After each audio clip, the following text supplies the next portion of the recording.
Hello everyone. We are doing the NCERT reading of biomolecule chapter.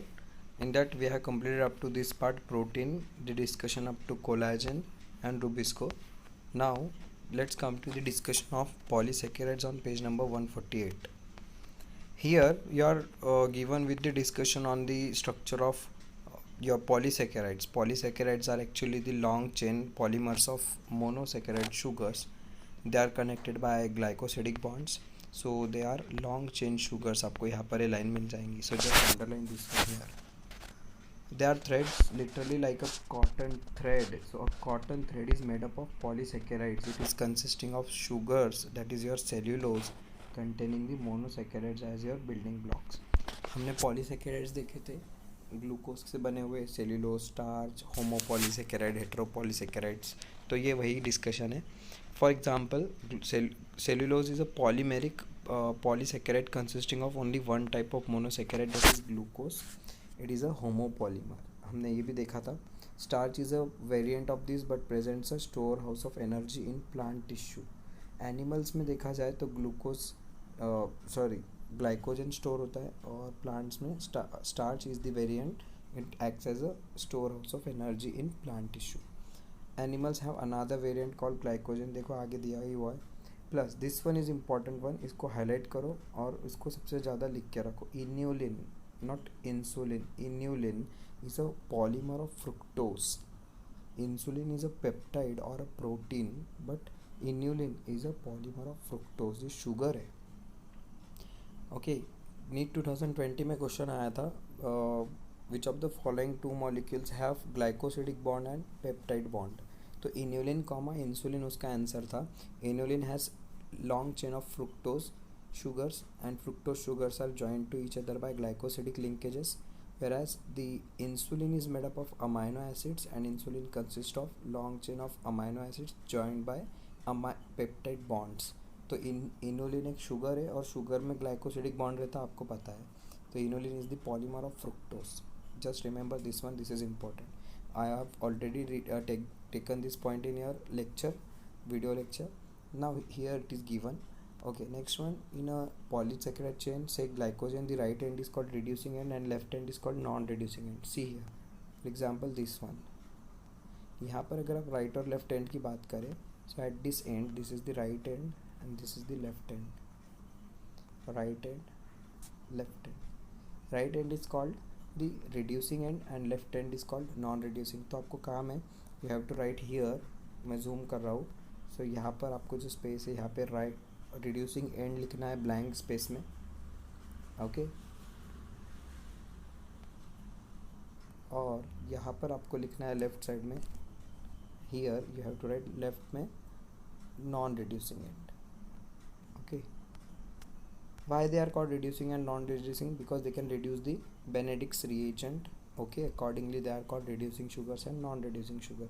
But generally polysaccharides में दो ends रहते हैं. एक एंड रिड्यूसिंग रहता, generally it is right end, and the left end is non reducing. आपको MCQ में घुमा देते, right end is non reducing और लेफ्ट इज़ रिड्यूसिंग, ऐसा बोलते हैं. तो आपको याद कैसे रखना है? Right is reducing, R R, right reducing, R R. Okay. It has branches. आपको बताया था मैंने, ब्रांचेस भी रहती इसमें, अमाइलोज, अमाइलोपेक्टिन के जैसी. Starch forms helical secondary structures. Starch forms helical secondary structures, क्योंकि स्टार्च के अंदर भी अमाइलोज और अमाइलोपेक्टिन की बॉन्डिंग वाली रहती है, आप लोगों ने देखा था. And that branches they coil around themselves and they form helical structures. Okay. इसमें होता क्या?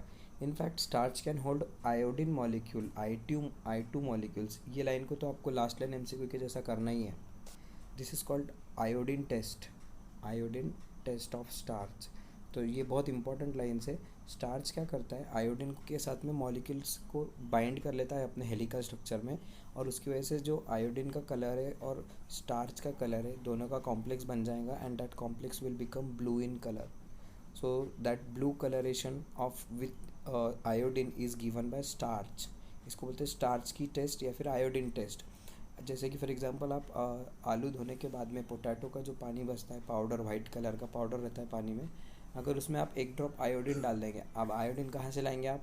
फॉर एग्जांपल आपके घर में ऑइंटमेंट रहते हैं आयोडीन का, अपने पास सॉल्यूशन रहता है, या फिर आपके पास अलग अलग आयोडीन जैसे जिसमें आयोडीन है ऐसे कोई आपके पास ऑइंटमेंट्स रहेंगे। सो वो अगर आप पानी में एक ड्रॉप डाल दोगे उसमें आपके स्टार्च वाटर में, तो उसका कलर लाइट ब्लू कलर का हो जाता, and that is due to the binding of starch with that iodine molecule. And why this binding is possible? Because starch is having a helical structure and iodine can fix into that helices and it forms iodine complex with starch. Similarly, cellulose does not contain such helices. आप देख रहे हो यहाँ पर cellulose does not contain such complex helices and hence does not bind, it cannot hold this iodine and cellulose के साथ में फिर ये blue coloration वाली टेस्ट नहीं आएंगी. Remember this one. आयोडीन की टेस्ट सिर्फ पॉजिटिव आती स्टार्च की, आयोडीन की टेस्ट निगेटिव आएंगी सेल्यूलोज की, and the reason is due to presence of helices helical structures the iodine can bind into it. Okay, नीचे आपको पोर्शन ऑफ ग्लाइकोजन दिया हुआ है, so you can just observe it. Glucose molecules है, they are joined by 1 2 3 4 1 4 glycosidic linkages है ये. I M counting from here, this is the first carbon here, then this is second, then third end, and this is the fourth end. OH attach है, so next वाले के first को attach है, so this is called 1,4 glycosidic linkage. ये जो oxygen centre में दिख रहा है ज्वाइन करते वाला, this is called 1,4 glycosidic linkage. Okay, let's come to next page. Plant cells, cell walls are made of cellulose, you know it. Paper made from plant pulp and cotton cell fiber is cellulosic. There are more complex polysaccharides. They have building blocks like amino sugars. They are modified sugars. For example, glucosamine and N-acetyl galactosamine. आपको याद आना चाहिए, मैंने chitin में बताया था इसका नाम, ग्लूकोजामाइन और N-acetyl galactosamine, NAG. Exoskeleton of arthropods, for example, they have a complex polysaccharide called chitin, and these complexes are mostly homopolymers. So chitin is a homopolymer. ये सब डिस्कशन मैंने आपका ले लिया है. नेक्स्टली आप रीड कर सकते हो न्यूक्लिक एसिड्स मतलब डीएनए आरएनए का डिस्कशन है. ये पैसेज में फर्स्ट पैसेज में आपको पता चल जाएगा, they are found in acid insoluble fraction. So underline this, क्योंकि आपको एमसीक्यू में मिलेंगे कि न्यूक्लिक एसिड्स कहाँ पे मिलते हैं अगर वो एक्सपेरिमेंट के क्वेश्चन बने तो. सो इनसोल्यूबल फ्रैक्शन मतलब ऊपर रिटेंटेड में. इसके अंदर they are made up of building blocks called nucleotides. Okay, nucleotides में फिर 3 चीज़ें रहती. One is heterocyclic compound, heterocyclic compound, that is your pentose sugar. Then your monosaccharide, that is your ribose sugar, sorry, and heterocyclic में आपका nitrogen base रहेगा, and the phospholipid और phosphoric acid और the phosphate group, BSP आपको याद आना चाहिए. BSP nucleotide is equal to base sugar plus phosphate group. तो आपको नीचे डायग्राम में फिर वो अपन ने जो 9.1 फिगर देखे थे वहाँ पे कुछ आपको डायग्राम्स दिए हुए थे, एडेनाइन, गुआनाइन, साइटोसिन, फिर उसके बारे में डिस्कशन पूरा इस पैसेज में. ठीक है, बस फ़र्क इतना है कि the sugars can be ribose sugar और the deoxyribose sugar. Ribose sugar is found in RNA and deoxyribose in DNA. Okay, तो ये पैसेज आपको रीड करना है, दिस वन न्यूक्लिक एसिड्स. नीचे स्ट्रक्चर ऑफ प्रोटीन में आपको फिर बताया हुआ है स्टार्टिंग के कुछ लाइंस में कि इनऑर्गेनिक केमिस्ट्री में हम जो स्ट्रक्चर स्टडी करते हैं वो सिर्फ NaCl वगैरह इनऑर्गेनिक मॉलिक्यूल्स के रहते हैं. ऑर्गेनिक केमिस्ट्री में हम ऑर्गेनिक मॉलिक्यूल्स के स्ट्रक्चर देखते हैं, जैसे कि बेंजीन वगैरह. एक कोई फिजिसिस्ट हो तो फिर वो आपको सिर्फ 3D स्ट्रक्चर्स बताएगा. फिजिसिस्ट यहाँ पे वर्ड है देखो, physicist. So that can give you the conjure up to the 3 dimensional structures. लेकिन अगर हमें अमाइनो एसिड्स की सीक्वेंस देखेंगे हम जब स्ट्रक्चर स्टडी करेंगे, सो बायोलॉजिस्ट के नज़रिए से अगर आप देखो तो describe the protein structure eight 4 levels. हम बायोलॉजी की नज़र से देखें तो प्रोटीन को 4 प्रकार से डिस्क्राइब कर सकते हैं.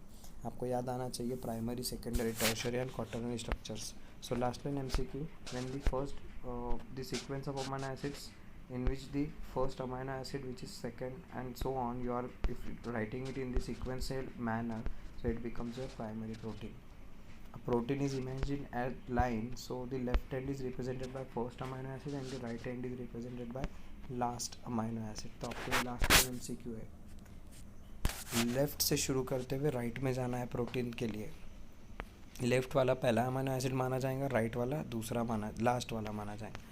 If you come to next page, the first amino acid is generally called मतलब left end is called N terminal end right end is called C terminal. तो आप यहाँ देख रहे हो अगर इस स्ट्रक्चर में, तो यहाँ पे polypeptide, this is your right and, right side है ना, और ये लेफ्ट साइड है आपकी। तो यहाँ पे राइट साइड में क्या लिखना है आपको, this is last amino acid, यहाँ पर लिखो ये स्पेस में last comma C terminal, last comma C terminal, NCERT में नोट करो, last comma C terminal plus, अब जो लेफ्ट हैंड है यहाँ प्राइमरी वर्ड लिखा हुआ है, तो यहाँ पर इस डायग्राम के कॉर्नर पे left comma first comma N terminal, first comma N terminal, और लेफ्ट लिख लो इधर। So this is the chain of amino acids. I am not explaining this structure again, आपको पता है चेन को फिर बाद में हेलाइसिस बनते हैं, alpha helices. There are always right handed helices, bracket में लिख लो यहाँ पे नीचे always right handed, alpha helix के नीचे क्या लिखना है ब्रैकेट में, always right handed helices. Okay, alpha helix रहते, beta helix are absent, but yes beta pleated structures are present. Pleated structure देखो, प्लेट्स, उनको मिला के बनेगा सेकेंडरी स्ट्रक्चर, उसकी कॉइलिंग होंगी, हाइड्रोजन और डाइसल्फाइड बॉन्ड्स रहेंगे यहाँ पे, सो they will form tertiary 3D structures which will repeat continuously to form subunit like structures, they will become quaternary structures. Okay, so आपको यही डिस्कशन पूरा यहाँ पर इस पैसेज में दिया, प्राइमरी, सेकेंडरी, टर्शियरी और क्वाटरनरी स्ट्रक्चर्स। ठीक है, यहाँ पर आपको हीमोग्लोबिन का भी डिस्कशन दिया हुआ है एट द एंड, जैसे कि एडल्ट हीमोग्लोबिन हैज़ 4 सब यूनिट्स, 2 अल्फा एंड 2 बीटा सब units. Okay, so that becomes your adult haemoglobin, मैंने आपको ये भी बताया था। So just imagine this structure, this is the right handed helix, आप जैसे कि देख रहे हो, इस हेलिक्स को ऑब्जर्व करो, इसको ड्रॉ करते हुए हमें राइट साइड पे जा रहे हैं, ड्रॉ करते करते, this is called right handed helix. और अगर आप इसको देखेंगे तो ये किसी भी तरीके से गला, ये सब यूनिट है, टर्शियरी स्ट्रक्चर है, क्योंकि इसमें पूरा ऐसा ग्लोब लाइक स्ट्रक्चर तैयार हो रहा है। Okay, let's come to next page. Nature of bonding, तो आपको पता है बॉन्ड्स 3 प्रकार के रहते, 4 प्रकार के रहते, शुगर्स में ग्लाइकोसिडिक बॉन्ड, प्रोटीन्स में पेप्टाइड बॉन्ड्स, और डीएनए आरएनए में आप, लिपिड्स में तो डाइस्टर अपना नॉर्मल बॉन्डिंग रहती है उधर, स्टेरिफिकेशन वाली। डीएनए आरएनए में आपको दिखाई देंगी हाइड्रोजन बॉन्ड्स और फॉस्फोडाइस्टर बॉन्ड्स, ये बॉन्ड्स हमने देखे थे। तो आपको ये सारे बॉन्ड्स कैसे बनते, तो when 2 amino acids are linked together they form peptide bond by dehydration. दूसरा glycosidic bond, it is also formed by dehydration, sorry यहाँ पे देखो दिया हुआ है डिहाइड्रेशन। ओके, वो बॉन्ड कैसे बनता है मैंने आपको एक्सप्लेन किया था। सिमिलरली डीएनए में रहता है फॉस्फोडाइस्टर बॉन्ड। ओके, यहाँ पर आपको बताया हुआ है वो, these are the hydrogen bonds, ये डायग्राम में ग्वानाइन और साइटोसिन के बीच में 3 जो बॉन्ड्स बता रहे, these are hydrogen bond. Similarly adenine thymine में 2 हाइड्रोजन बॉन्ड्स रहते।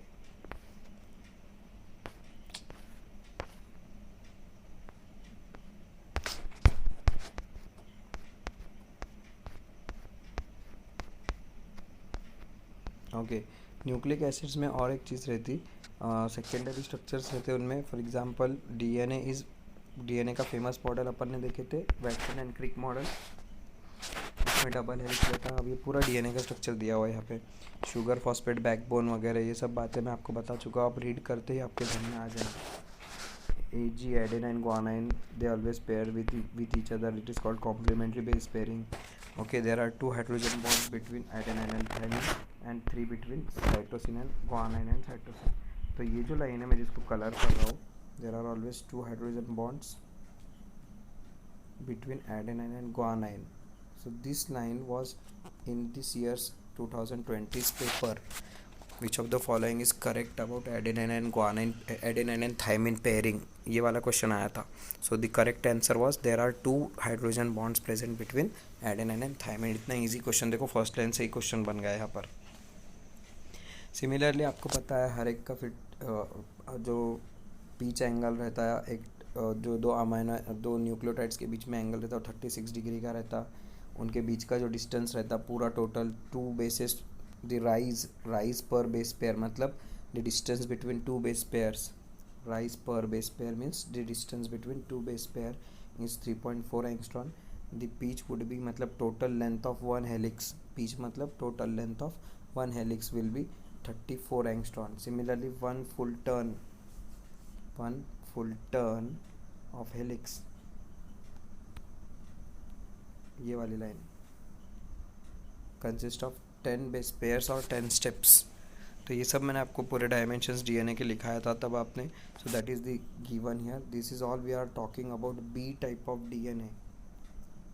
ये जो बातें सब बताइए. This form of DNA with the above mention features is called B DNA. ये आपको बी डीएनए वर्ड है यहाँ पर. बाकी के टाइप के डीएनए का आपको होमवर्क दिया था, A Z. Okay, they are other types of DNA. ठीक है. Now here comes the next important one, the dynamic state of body constituents और the concept of metabolism. अब आपको मेटाबॉलिज्म के बारे में मैंने पहले ही बताया है. मेटाबॉलिज्म में या तो आपकी सिंथेटिक एक्टिविटी होंगी या डिस्ट्रक्शन एक्टिविटी होंगी. सो यही बात आपको दी हुई है यहाँ पे. फर्स्ट ऑफ ऑल यहाँ पे एक इम्पॉर्टेंट डेफिनेशन है, what is turnover. What is turnover. So मैं यहाँ से रीड कर रहा हूँ. what we have learned till now is that living organisms, be it a simple bacteria or a protozoa or a plant or animals, contains thousands of organic compounds. कोई भी living organism हो उसमें thousands of organic compounds रहते ही है. They are present in different concentration, for example as per moles per cells or moles per liters. One of the greatest discovery was made that the all these molecules have turnover. underline कर लो इस line को. all the organic molecules present in our body have turnover. This means that they are constantly being changed into some other biomolecules and also being made from some other biomolecules. मतलब आपकी body में जो भी molecule है, for example मैं glucose की बात करूँ तो ज़रूरी नहीं कि ग्लूकोज हमेशा ही ग्लूकोज रहेगा. ग्लूकोज का कन्वर्जन किसी और मॉलिक्यूल में हो सकता है या फिर किसी और मॉलिक्यूल से भी हम ग्लूकोज तैयार कर सकते हैं, जैसे कि ग्लाइकोजन से. ग्लूकोज को अगर आप ज़्यादा कंज्यूम कर रहे हो तो आपकी बॉडी में वो ग्लूकोज स्टोर होने लगेगा in the form of glycogen. And if you are under starvation condition, आपका उपवास वगैरह है, आपको एनर्जी नहीं मिल रही, तो आपकी body, your liver will start to destroy the stored glycogen and that glycogen will break down into glucose. मतलब क्या हो रहा है, biomolecules are being produced from other molecules और they are being converted into some other molecules. And this changing of one biomolecule into other, one organic compound into other, it is known as turnover. Turnover. समझ गए easy definition. This breaking and making is through the constant chemical reactions that are occurring constantly in the living organisms, and they are all together called metabolisms. They result in the transformation of biomolecules. A few examples are removal of CO2 from amino acids, making it an amine, and removal of amino group in a nucleotide base, hydrolysis of glycosidic bond. कोई भी reaction, you can take any reaction and it can become a metabolic reaction. We can list tens of thousands of such examples. Majority of these reactions do not occur in isolation, but they are always linked to each other. Pathways रहते हैं, ये सब एक दूसरे को जुड़ के होते हैं, सब साथ में चलते हैं. In other words, metabolites are converted into each other in a series of linked reactions called metabolic pathways. Okay, they are always in a automobile traffic, just like in a city. These traffics are either linear or circular. अब इतने सारे reactions हमारी body में होते हैं तो आपको पता है कि वो कहीं ना कहीं फिर एक दूसरे से लिंक्ड रहेंगे. जैसे कि आप जो ग्लूकोज खा रहे हो उस ग्लूकोज को किसी और मॉलिक्यूल में कन्वर्ट किया जा सकता है और वही मॉलिक्यूल किसी और दूसरी पाथवे में यूज़ किया जा सकता है. ओके, तो हम इसके एग्जांपल्स फोटोसिंथेसिस, रेस्पिरेशन में देखेंगे. तब तक के लिए बस इतना रीड आउट करके रखो ये बात कि what is most important that this interlinked metabolic traffic is very smooth without a single reported mishap for healthy conditions. बिना किसी मुश्किल के ये रिएक्शंस अच्छे से चलती है, भले ही वो कितना जुड़ा हो. जबकि रोड्स पर क्या होता है, जब रोड्स जुड़े हुए होते हैं, आपको पता है अलग अलग तरीके के रोड्स आके एक मेन रोड को जुड़ते हैं तो एक्सीडेंट्स वगैरह होते हैं वहाँ पे. लेकिन ऐसे कोई एक्सीडेंट्स हमारी बॉडी में नहीं होते. हमारी बॉडी स्मूथली वर्क करती क्योंकि रिएक्शंस भले एक दूसरे से जुड़ी हुई है लेकिन फिर भी उनका रेगुलेशन इतना अच्छे से होता है कि वो स्मूथली और बिना किसी मिशअप के हेल्दी कंडीशंस मेंटेन रखती है. Another feature of metabolic reaction is that they are catalysed reaction. आपको पता है हर रिएक्शन के लिए एक कैटलिस्ट रहता है, उसको अपन बोलते हैं enzyme. There is no uncatalysed metabolic conversion. ये सब ट्रू लाइन्स है, अंडरलाइन कर लो. हमारी बॉडी की हर रिएक्शन कैटलाइज्ड है. Even the CO2 dissolving in a water is a physical process. It is catalyzed in our body. You know that reaction is carried out by carboxypeptidase. Carboxy anhydrase या carbonic anhydrase. हमने वो reaction देखे थे. Okay, so these proteins with catalytic power are called enzymes. Simple definition: proteins with catalytic power are called enzymes. Proteins with catalytic power are called enzymes. Okay, so next passage में आपको anabolic catabolic pathway की definition दी हुई है, आप उसको read कर सकते हो. मैंने ऑलरेडी आपको एक्सप्लेन किया हुआ है ये. यहाँ पर आपको एग्जांपल दिया हुआ है ग्लाइकोलिसिस वगैरह कैसे होता है, मैंने सब कुछ बताया. एडेनाइन वगैरह ATP का फुल फॉर्म वगैरह आपको दिया हुआ है, ये भी बताया था. Similarly living state. Now what is a living state? अब हम लोग सब लिविंग स्टेट में हैं, आप भी, मैं भी, हर सेल जो भी रहते living cells, they can show metabolic reactions, they can anabolically synthesize something or they can catabolically destroy something. तो लिविंग स्टेट में होने का अर्थ क्या रहता? सिंपली एक बात याद रखो, लिविंग स्टेट मतलब एक ऐसी स्टेट जिसके अंदर आपके जो बायोमॉलिक्यूल्स है, आपके बॉडी के जो कंपाउंड्स हैं, वो हमेशा चेंजिंग कंडीशन में प्रेजेंट रहते, उनका कंसंट्रेशन हमेशा बदलते रहता. जैसे कि नॉन लिविंग चीज़ों की अगर मैं बात करूँ, फॉर एग्जांपल आप नॉन लिविंग थिंग्स में कोई तो भी एक चीज़ कंसिडर करो, जैसे कि फ़ैन, चेयर या फिर मोबाइल या फिर कोई भी एक ऐसी जो चीज़ नॉन लिविंग है. तो हमारे आसपास सब जो नॉन लिविंग थिंग्स हैं, सो उनमें जो मटेरियल का कंसंट्रेशन है वो फिक्स रहता. जैसे कि fan is made up of for example iron. तो आयरन जो है उसका कंसंट्रेशन बदलता नहीं उसमें. हाँ, रस्टिंग की वजह से वो कंसंट्रेशन बदलेगा, बट वो कंसंट्रेशन रोज़ ऐसा ऑटोमेटिकली अंदर का अंदर इंटरनली कुछ चेंज होता है क्या? नहीं.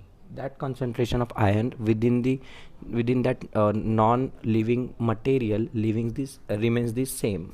ओके, सिमिलरली टेबल की बात करो, लैपटॉप की बात करो, तो इसके अंदर भी जो मटेरियल है प्लास्टिक हो गया उसके अंदर. So all this material, all this molecules, they are present in a constant state. Okay, their concentration is fixed. ठीक है, वो बदलता नहीं. लेकिन हमारी बॉडी में ऐसे नहीं है. इन your body the concentration of various molecules keeps on changing. कैसे बदलता है हमने ऊपर के लेक्चर में देखा था. यहाँ पर अभी मैंने आपको बताया कि in your body there are thousands of compounds, they are present in different concentrations and they keep changing from one molecule into another. This is called turnover. तो वही बात यहाँ पर दी हुई है. अगर आप फर्स्ट सेकंड लाइन रीड करोगे, at this level you must understand that tens and thousands of chemical compounds in a living organism otherwise called metabolites or biomolecules are present at concentrations characteristic of each of them. मतलब सब के अपने अपने concentration fix है, अलग अलग रहते हैं हमारी बॉडी में. लेकिन फिक्स होने के साथ साथ for example blood concentration of glucose, underline कर लो ये चीज़, blood concentration of glucose is in a normal individual it is in the range of 4.2 millimoles per liter to 6.1 millimoles per liter. 4.2 से लेके 6.1 मिलीमोल्स पर लीटर. सो आपको MCQ मिल जाएगा directly कि ब्लड शुगर का कंसंट्रेशन या ग्लूकोज का कंसंट्रेशन किस रेंज में रहता.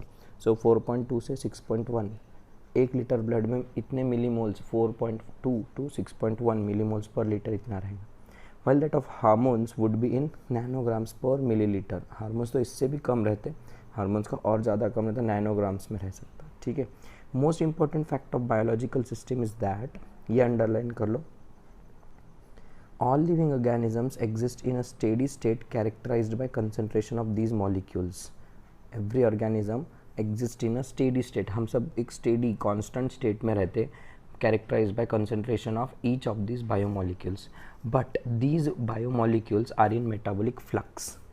वो बदलते रहते. फ्लक्स होना मतलब चेंज होना, फ्लक्स होना मीन्स चेंज होना. सो वो हमेशा बदलते रहते हैं, उनका कॉन्सेंट्रेशन फिक्स नहीं रहता. जैसे कि आपको देखो, आपको भूख लगती तो आप वापस खाना खाते तो आपकी बॉडी में कॉन्सेंट्रेशन ऑफ ग्लूकोज बढ़ जाता. Why? Because just now you have taken food and through that food the glucose has entered your body and it goes to your digestive system. Digestive system से उसको blood में डाल देंगे आप. Okay. तो blood में फिर ग्लूकोज का कॉन्सेंट्रेशन कुछ टाइम के लिए, कुछ घंटों के लिए बढ़ गया वाला रहता.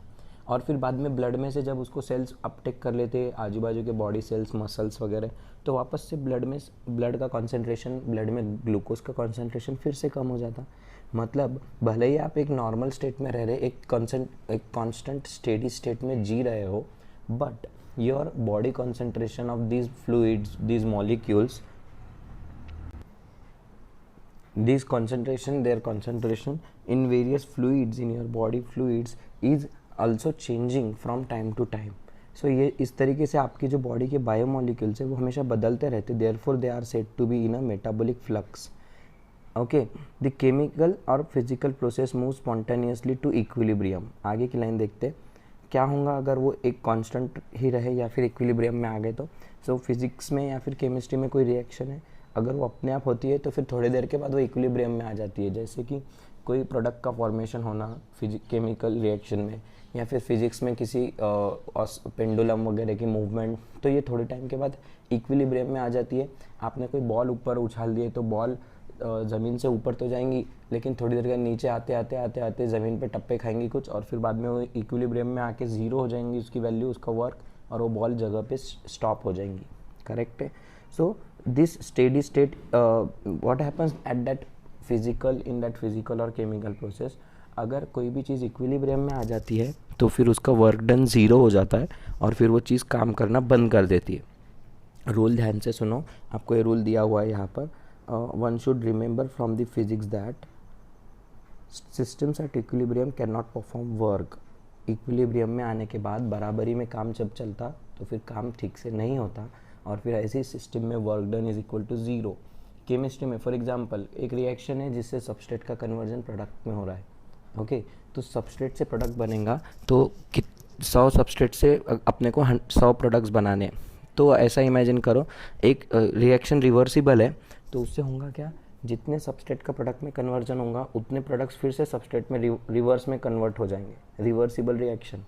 तो 100 प्रोडक्ट के 100 सबस्ट्रेट से 50 प्रोडक्ट तो बन गए और 50 प्रोडक्ट फिर से सबस्ट्रेट में कन्वर्ट हो गए। मतलब ओवरऑल क्या हो रहा, सबस्ट्रेट से प्रोडक्ट बन रहे, प्रोडक्ट से सबस्ट्रेट, तो ये वापस से घूम रहे वहीं पे रिएक्शन। तो इसमें कुछ काम ही नहीं हो रहा, अपने को अल्टीमेटली कोई प्रोडक्ट तैयार होकर मिल रहा ही नहीं। तो ये जो हो रहा है यहाँ पे, तो इसको बोलते हैं work done is equal to zero. तो इक्विलिब्रियम यहाँ पे आ गया, बराबर बराबर का काम चला।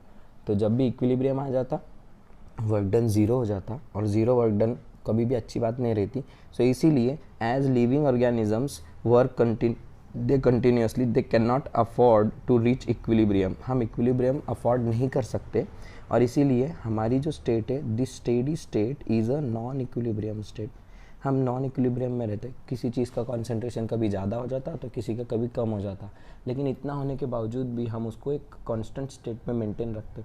हाई कॉन्सेंट्रेशन भी नहीं होने देते, लो कॉन्सेंट्रेशन भी नहीं होने देते, हम उसको एक स्टेडी स्टेट में मेंटेन करते। तो इसीलिए हमारी स्टेडी स्टेट कैसी है, ये लाइन तो आपको लर्न करनी है।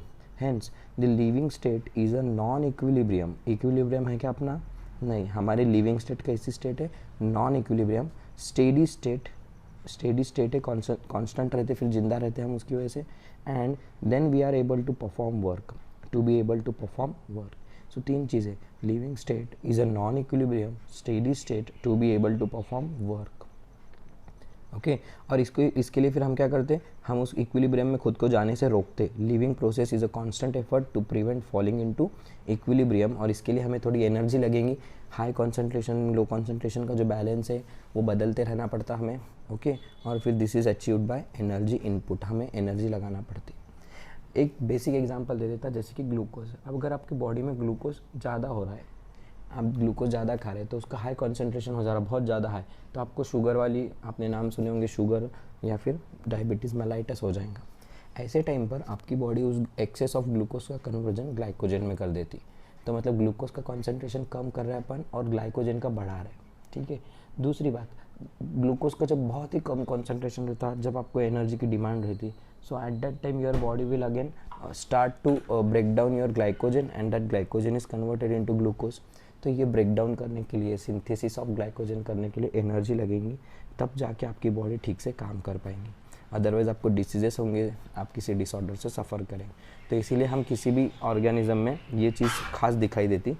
और this is called the living state in a non equilibrium steady state to be able to perform work. ठीक है। इसमें हम एनर्जी भी तैयार करेंगे। It provides a mechanism for production of energy and hence a living state and metabolism are synonymous. See these are last lines, आपको learn करने की पेज की लास्ट लाइन्स है। सिनोनिमस है दोनों, मेटाबॉलिज्म बोलो या लिविंग स्टेट बोलो। तो सबसे इंपॉर्टेंट कैरेक्टरिस्टिक हो जाती है फिर लिविंग ऑर्गेनिजम्स की metabolism. They are synonymous. Without metabolism there can not be a steady state. Metabolism नहीं हुआ तो बोलो ना आप कैसे फिर उसको लिविंग बोलें।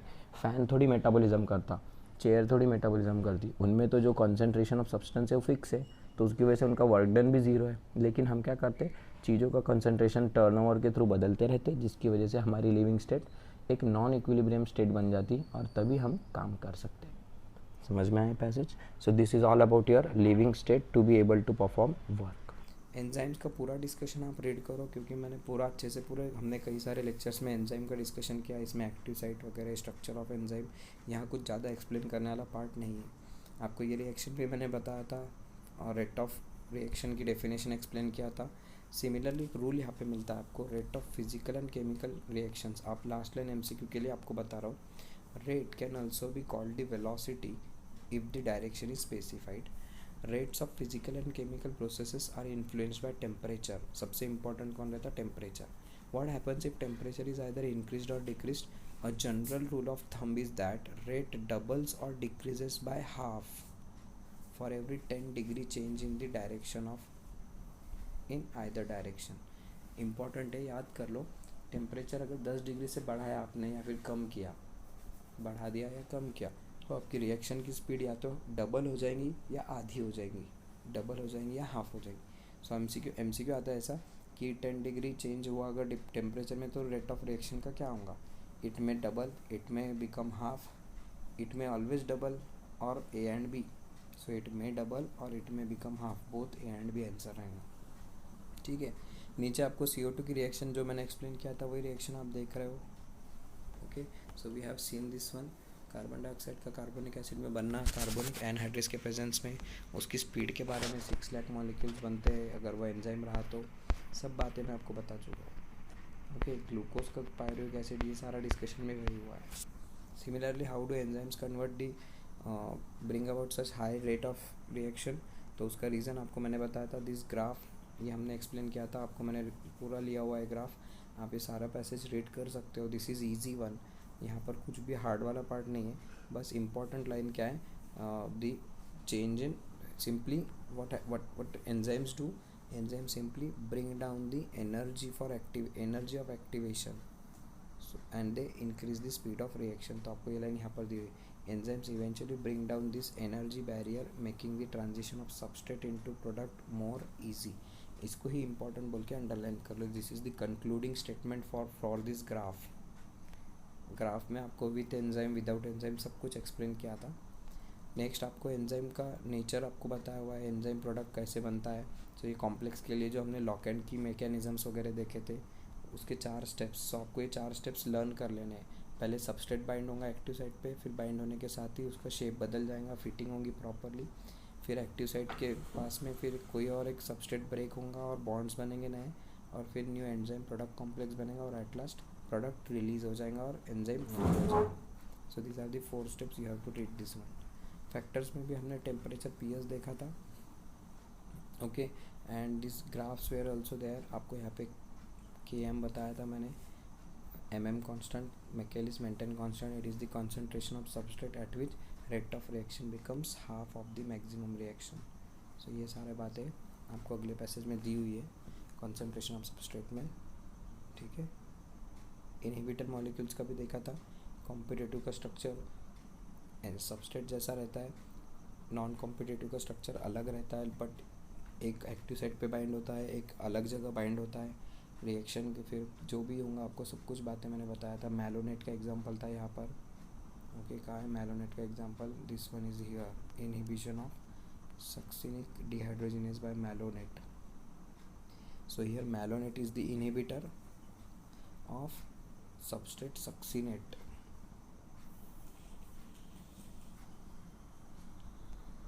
देखो, what is the use of competitive inhibitors? They are often used as the control of bacterial pathogens. ठीक है, lastly you are given with the classes. OTH, LIL, oxidoreductases, transferases, hydrolases, lyases, then your ligases and isomerases and ligases. सो ये सब कुछ मैंने आपको classes बताया था with examples. आपको बॉन्ड्स कौन से बनते हैं यहाँ पर वो कुछ चीज़ें एक्सप्लेन की हुई उन्होंने, वो देख लो. और at the end there is the discussion given on cofactors. ठीक है, कोफैक्टर्स में आपके प्रोस्थेटिक ग्रुप्स, कोएंजाइम्स और metal ions. Okay, they act as your cofactors. Without cofactor, the catalytical activity is lost when cofactor is removed from the enzyme. So that enzyme is known as apoenzyme. Apoenzyme plus cofactor is equal to holoenzyme. ये last lecture में देखा था हमने. सो ये line already 2018 NEET में पूछे थे. What happens if the cofactor is removed from apoenzyme? So apoenzyme or enzyme will become catalytically inactive. Then at last you are given with summary. तो एक बार समरी भी रीड करके निकालो. हो सकता है आपको कोई ऐसी लाइन मिल जाए जो आपके मेन टेक्स्ट में नहीं थी. ये आपको यहाँ पर मिल जाएंगे. यहाँ पर से लाइन MCQ फ्रेम करने के काम में आते हैं. शॉर्ट बट स्वीट लाइन रहते और आपको याद करनी है ये भी. ठीक है. देन एक्सरसाइज के कुछ क्वेश्चंस आप सॉल्व करो. इनमें से जैसे कि for example illustrate a glycosidic, question number 2, glycosidic peptide and phosphodiester bond. ये आप बना सकते हैं ये क्वेश्चन का answer. Plus give the composition of triglyceride. Okay. Similarly आप अगर नेक्स्ट पेज पर आओगे सो आपको होमवर्क है. Can you describe what happens when milk is converted to curd. So simply casein protein of milk undergoes coagulation and it becomes the curd. Coagulate हो जाता है milk protein कैज़िन और फिर वो कर्ड में कन्वर्ट हो जाता है. अपने को from your understanding of proteins पे से पूछ रहा है. वैसे तो lacto sugar is also converted into lactic acid और फिर उसका टेस्ट बदल जाता है. स्वीट टेस्ट चेंज होकर सोर टेस्ट हो जाता अपना लैक्टिक एसिड का. दूसरा लेकिन अपने को प्रोटीन्स की बात कर रहा है. So casein protein undergoes coagulation to become the coagulated casein protein. Okay. Similarly next इसमें आपको what are gums made up of, इसका आंसर आपको ढूंढ के निकालना है. Is Fevicol different? Yes it is, but कितना क्या आपको उसको ढूंढ के निकालना. व्हाट इज़ फेविकॉल आपको ढूंढना है. नोट कर लो. Okay. Find out the qualitative tests for proteins, fats and oils. वैसे तो ये आपको 12th में आएगा ही, लेकिन प्रोटीन्स के लिए बायूरेट टेस्ट रहती, वैसे ही फैट्स और ऑयल्स के लिए भी अलग अलग टेस्ट रहते. सो आपको वो टेस्ट 12th में आ ही जाएंगे. Amino acids and test fruit juice और saliva, sweat and urine for them. So आप ये नेट पर ढूंढ कर निकाल सकते हैं. वैसे तो इसके ऊपर क्वेश्चन नहीं आएगा, but you should be aware of this tests, at least names of this tests. Important properties of enzymes आपको मैंने पढ़ा दिया. रिमेनिंग आप भी फिर बाकी का रीड कर लो. इसके अंदर के बहुत सारे क्वेश्चंस आप यहाँ पर आपके हिसाब से प्रिपेयर. चैप्टर फिनिश होता है, आप बाकी पूरा कर लो. ओके.